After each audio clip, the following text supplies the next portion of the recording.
La doctora en estudios organizacionales Rosalía Lastra, profesora investigadora del Departamento de Gestión y Dirección de Empresas de la Universidad de Guanajuato, y su servidora, estudiante del doctorado en Ciencias Económico-Administrativas de la Universidad Autónoma del Estado de Hidalgo, compartimos con ustedes el trabajo titulado La corrupción, delito entre la filogenia y la ontogénesis humana. Iniciamos. En esta ponencia se presenta la primera parte del protocolo de investigación interdisciplinario para tesis doctoral, cuyo contenido básicamente se divide en dos partes. El primero, presentar el diseño de un método diagnóstico para encontrar los rasgos cualitativos de la corrupción, apoyándonos en expertos, intentando responder a la pregunta cuáles son los aspectos usualmente ignorados pero con alta pregnancia en el conocimiento de la corrupción y sus impactos. Y la segunda parte es mostrar cómo se seleccionan las variables extraídas de estos expertos, con las que se diseñará posteriormente, ya no en esta ponencia, pero sí en la tesis doctoral, un modelo matemático detector de las redes que se forman entre organismos asignatarios de obra pública y empresas privadas coludidas que se benefician del erario para el caso de México, que finalmente se piloteará para estimar los daños económico, político y sociales en el estado de Hidalgo.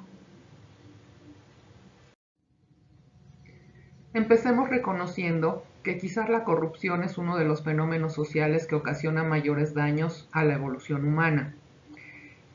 Era de esperar en esta era que la rapidez con que han avanzado las ciencias exactas fuera igual a la rapidez con la que el ser humano evoluciona.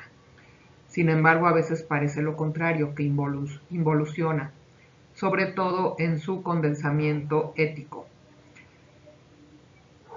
Esperaríamos que ya se hubieran superado conflictos como la corrupción, las guerras y toda forma de barbarie. Sin embargo, la evidencia grita lo contrario, que solo se han cambiado las viejas formas de ser por nuevas, solo que con sofisticaciones tecnológicas. Entonces recorramos los postulados de autores que develan rasgos humanos que determinan la filogenia corrupta del ser humano hasta su ontogenia, dando cabida a la duda: ¿la corrupción es un delito o una forma de ser que solo puede ser mediatizada? Esto entonces nos conducirá a la construcción del marco teórico-metodológico que incorpore los rasgos filogénicos y ontogénicos intervinientes, útil para construir un modelo matemático sobre tipos en contextos específicos y determinar cuándo se ha normalizado hasta llegar a estimar sus impactos. En este estudio se reconoce la naturaleza humana del fenómeno, incorporando los de mayor pregnancia en un modelo matemático que visibilice causas, efectos y magnitudes de significancia inéditas. Con esta imagen difusa queremos representar el largo cúmulo de ángulos de observación que encontramos en torno a variables cualitativas intervinientes en el fenómeno de la corrupción, decidiendo agruparlas en las 5 dimensiones asentadas desde Michel Dufaux y Alain Chanlat como las vértebras del ser humano, a saber, la dimensión biológica, neurológica, psicológica, lingüística y social. A mayor detalle respecto a la dimensión biológica, encontramos autores como Tullio, Ferguson, Maturana,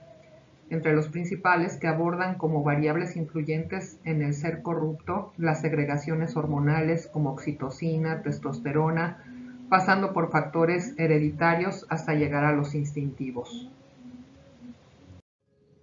En cuanto a la dimensión neurológica, llamaron poderosamente nuestra atención las contribuciones de autores como Owen, Takahashi, Huerta Díaz y Di Tullio, los cuales retoman los elementos neuronales montados sobre las estructuras biológicas para demostrar, por resonancias magnéticas por ejemplo, cómo el cerebro humano es capaz de aceptar y adaptarse a la deshonestidad, es decir, a la corrupción como desviación del código moral tradicional, empezando a pequeñas escalas, y las reacciones de neuronas espejo utilizando sensores cutáneos. Respecto a la dimensión psicológica, se revisaron autores como, por ejemplo, von Rausch o Belvey, que se pronuncian por explicar la predisposición a la corrupción en el establecimiento de un determinismo biopsicológico, explicativo al menos de parte del actuar en ese sentido, involucrando variables como el género o la ambición por el beneficio personal y el poder, la aversión a la pérdida o la aceptación del riesgo, hasta autores como Kahneman en torno a la racionalización versus la adicción a la emoción y adrenalina. Respecto a la dimensión lingüística, resultaron esenciales las contribuciones de Potter, de los Santos, Mosca y Pistoni, y Vitale y Klaus, al centrarse en el fenómeno de cómo el lenguaje es un constitutivo de quienes emiten retórica para crear efectos de objetividad justificativa, analizando la forma en que ciertos actores reedifican perspectivas sobre el mundo con tramas materialistas que validan comportamientos a partir de pantallas terminológicas definitorias de sistemas de vocabularios que transmiten justificativos al actuar, creando realidades alternas a la ética convencional. Finalmente, respecto a la dimensión social, se analizaron autores como Sobral, Romero, Luengo y Marzoa en su explicación de la predisposición al delito en consonancia con quienes la relacionan con la base biológica, hemos dicho del instinto, la herencia, las hormonas, la voluntad y demás, pero sumando el componente de la existencia de fuerzas inhibidoras en el ambiente.